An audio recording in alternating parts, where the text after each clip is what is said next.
Astronomie, astrophysique, cosmologie, astroparticules. Ça se passe là-haut, par Eric Simon. Notre galaxie a connu un événement de formation intense d'étoiles il y a environ 1 milliard d'années, conduisant à la production de 5% de ces étoiles, en moins de 100 millions d'années. C'est ce que montre une collaboration internationale d'astrophysiciens en étudiant les étoiles du centre galactique.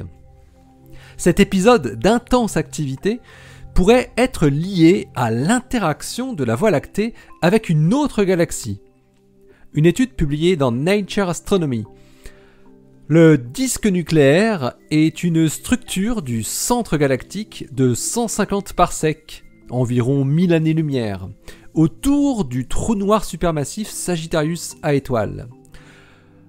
La grande majorité des étoiles qui le forment se sont formées il y a au moins 8 milliards d'années. On sait que des étoiles ont continué à s'y former dans les dernières dizaines de millions d'années, mais la chronologie exacte était encore mal cernée. Francisco Nogueras Lara de l'Instituto de Astrofísica de Andalucía, en Espagne, et ses collaborateurs de nombreux pays ont travaillé dans le domaine des infrarouges avec le relevé Galactic Nucleus, qui a été conçu pour étudier une région de 300 minutes d'arc carré autour du centre galactique à haute résolution, 0,2 secondes d'arc. Ils ont analysé la distribution de luminosité infrarouge de 700 000 étoiles géantes du disque nucléaire pour déterminer leur âge. La zone centrale de notre galaxie est en effet la région la plus obscurcie par la poussière, et le meilleur moyen pour percer cet épais brouillard est de travailler dans le domaine des infrarouges. La forme de la fonction de luminosité d'une population d'étoiles dépend des propriétés de la population elle-même, comme sa composition chimique et son âge. Par exemple, les étoiles jeunes et riches en métaux, qui sont en train de brûler de l'hélium, possèdent un pic caractéristique dans leur distribution qui est plus petit que celui montré par des étoiles exactement du même type, mais plus vieilles.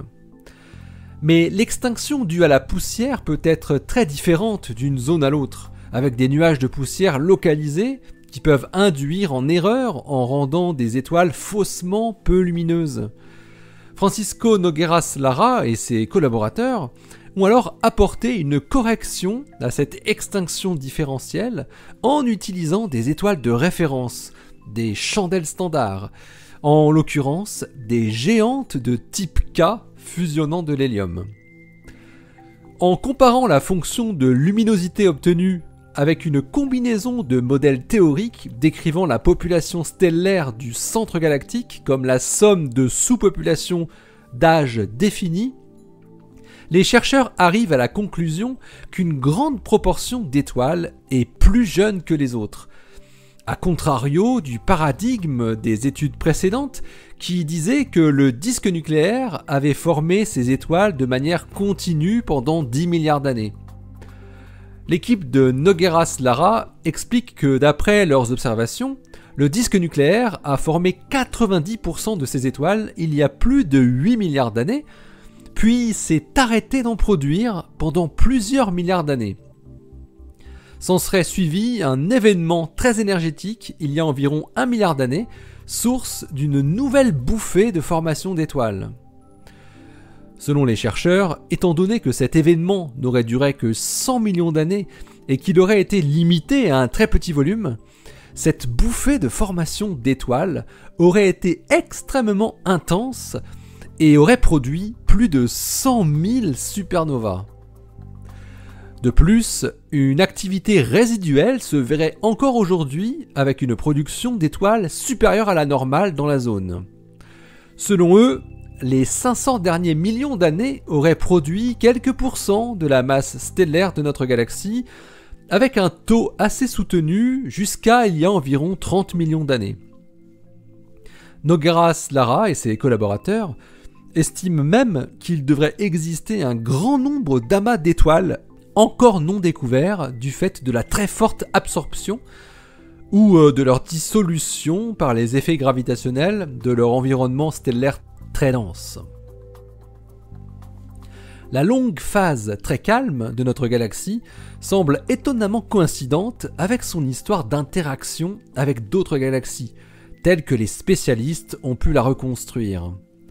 Le dernier épisode de fusion massif remonterait en effet à 10 milliards d'années, avec la galaxie naine appelée Gaïa Encelade.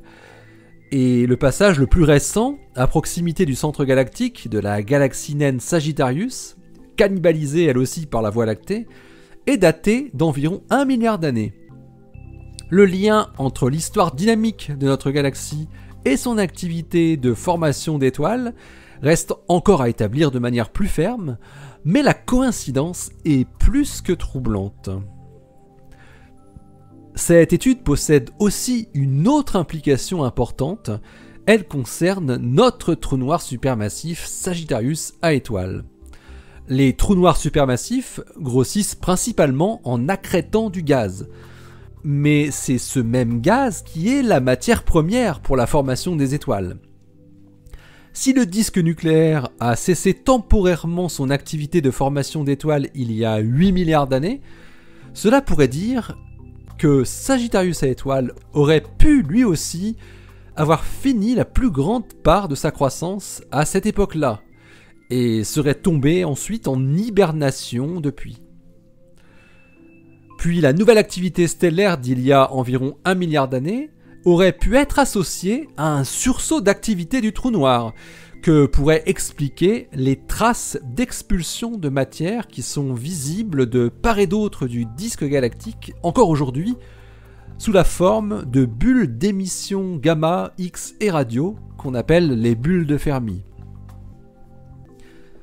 Alors dans quelques années, avec les télescopes spatiaux infrarouges comme WFIRST et Webb, des résolutions 20 fois meilleures et une sensibilité 10 000 fois plus grande seront accessibles, ce qui permettra d'explorer encore plus en profondeur les étoiles du centre galactique et d'estimer toujours plus précisément leur âge, de quoi confirmer le lien probable entre formation d'étoiles, activité du trou noir et interaction entre galaxies. L'article de Francisco Nogueras Lara et ses collaborateurs est paru dans Nature Astronomy le 16 décembre 2019. Il porte le titre Early Formation and Recent Starburst Activity in the Nuclear Disk of the Milky Way. Allez, d'ici la prochaine, portez-vous bien, restez bien les yeux vers le ciel et les pieds sur terre. Salut!